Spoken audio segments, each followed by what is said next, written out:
So I rang the hospital later in the evening, and at this point I was getting like exasperated and felt like I had to sort of put it on that I was in a really bad way, even though I was. And she was like, "Oh, you're clearly not coping, like we'll come in and we'll assess you." And then I remember like going to Ashley, because he had gone on the sofa just because I was wailing like a cow in the bedroom. And then I was like, "Oh, it's time." Like, you know, you kind of want that moment where you like wake up your partner, like, "Oh, it's time, like, come on." And then so he got in the car and got all like the stuff ready to pack in the car. And looking at the report since, it took us an hour to get from that phone call to the hospital. We don't understand why. Like, obviously, just like had to take it slowly and stuff. But it felt like 10 minutes. And then we went in the car, and I remember looking at the clock and it said 12:04. And I remember thinking, like, oh, like today is the day that they'll have the baby. You know, like little things that you try and remember. And Rosie's just in bits, but like you know, she was hot, so she's there like stripping off her clothes. The midwife is all like, "Oh, you know, are you alright? You know, what's going on?" She was like, "You're clearly overheating." And then that's when Rosie grunted, you know, was making funny noises, and I was just in the corner, just having fits at being the useless dad. You know, just the classic useless person in the corner. And like I said, I was just giggling my head off and being no help to anyone. So at this point, I was sent off to go get the bags from the car. And that's when everything got turned upside down. And then I was like pushing, and I remember this blonde midwife looking at me like saying like, "You need to get this baby out now because he's in trouble." And like I remember thinking then, like, just cut my legs off to get him out. Anything. I don't even care. Cut him out without even me being with pain relief. Just get him out. Just get him out. Just to save him. Like whatever. And then I remember asking where Ashley was, because realising he'd like not been, you know, had gone to get the bag. And I remember them going like, "Someone go get Ashley, someone go get him," like, because he wasn't back. And then I gave birth to him, and it was silent. And I'm not joking, it's like the silence that still haunts me now. It was just, you expect that cry. And again, it was like TV and film where you're waiting for that cry. And it was just complete, like, silence, like nothing. And then they carried him over to this machine, and they started to try and resuscitate him. And it made him make a noise, and like he was alive. And I remember looking Ashley in the eyes, and that noise, and having that sense of relief of like, oh, he's okay. Because it's always okay on TV, it's always okay. And then the noise was made again. And then at this point the senior midwife was like, "Look, I don't think he's going to make it. They're resuscitating him now, but I don't think it's going to happen." And then I was like, okay. And then she came to me again and she was like, "Oh, I'm really sorry, we can't revive your baby."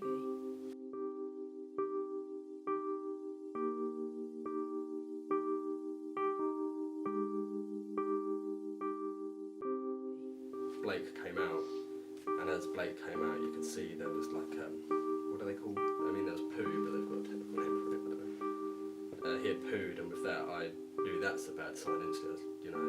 And then I had a glance, and then that's when you could see Blake wasn't.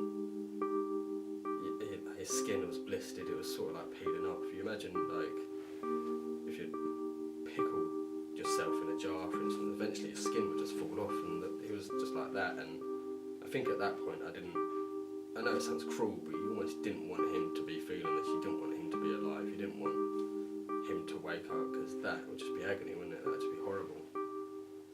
Obviously my mum then had to come down from Coventry, and my dad brought her with Eleanor, like, even though they're not together. And I remember I hadn't cried at this point, I think just like shock. And then I went to go out somewhere, and then I could hear like my mum asking like a caretaker or something, like where to go. And I turned the corner and I could just see like 3 faces like see your mum and your dad, like, it haunts me now to see them just like pure, like, they didn't know what to do with me. They were just, I could just see it, just like pure shock, and like, and that's when it like hit me. And I don't think I stopped crying for about 4 days, and it was just like weeping, sobbing, crying, like, and looking at like poems online and, you know, quotes. You just go in it for like days and days of just like weeping.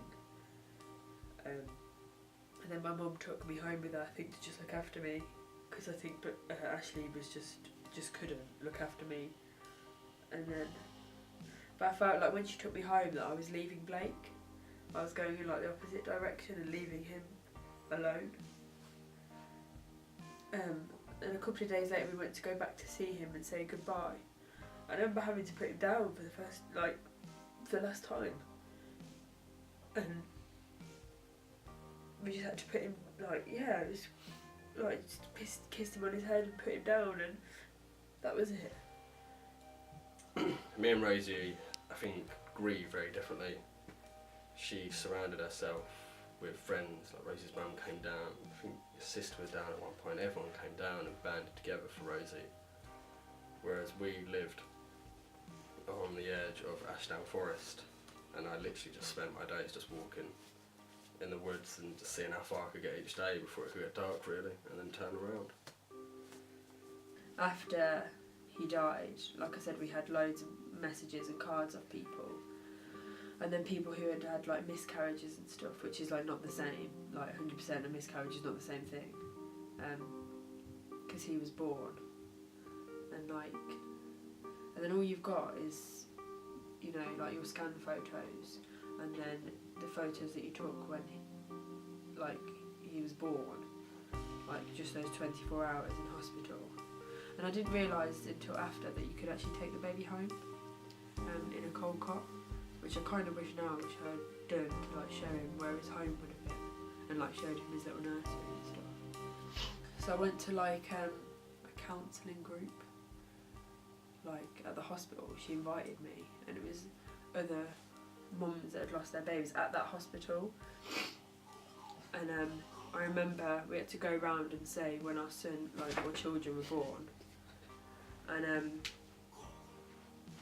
it was like, I remember like almost like hyperventilating because they were going round. I knew it was my turn soon. That I had to say out loud that he wasn't here, and I just couldn't. Just cried, just like she had to say.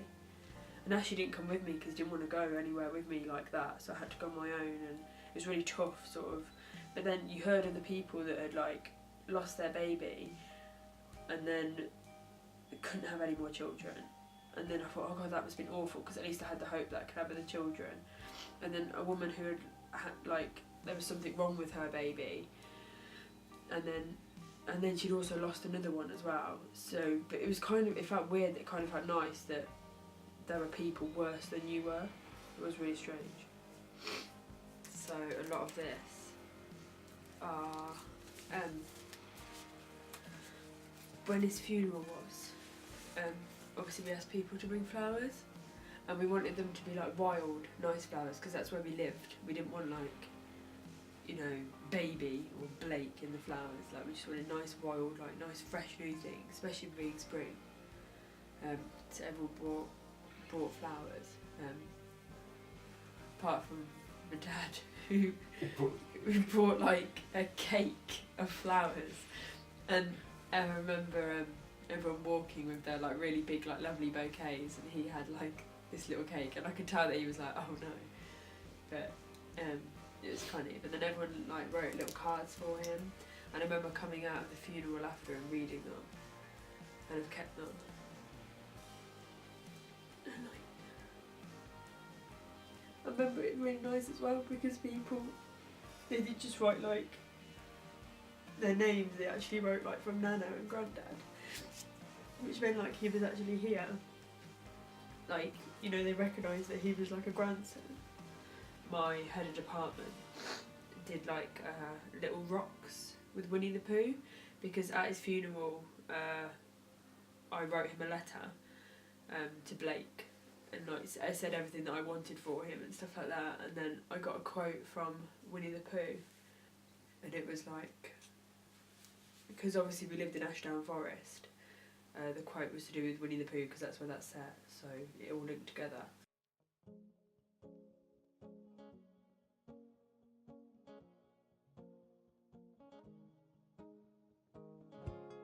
On the 16th of June 2018, we had Millie. Yes, you. She made everything better.